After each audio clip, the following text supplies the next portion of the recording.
அப்பனா இந்திராணி சிஸ்டர் நீங்க பிக் பாஸ்ல வீட்ல இருக்கிற மாதிரி விட்டுன்னு இட்டுன்னு போய் ஒரு மாசம். ஆமா.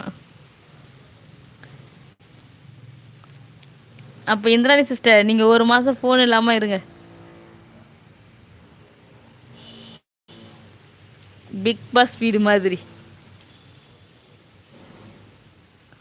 நான் இருப்பேன் சிஸ்டர். ஓ! ஜிகே. எனக்கு ஜாலியா இருக்கும். அந்த மாதிரி ஹவுஸ் போகலாமா? போ போ. ஹாய் லுக்கு. இந்திராணி ஒர்க்கு. நாங்க பார்க்குறோங்களா? போங்க போங்க 2 பேரும் போங்க. இந்த பக்கம் ஒரு ஜிகே, இந்த பக்கம் இந்திராணி பிக் பாஸ் வீட்டில். இந்திராணி குக் பண்ணுவாங்க, ஜிகே சாப்பிட்டுட்டே இருப்பார். அப்புறம் ஒருத்தவங்க பாத்திரம் கழுவாங்க, ஒருத்தவங்க வீட்டு துடைப்பாங்க.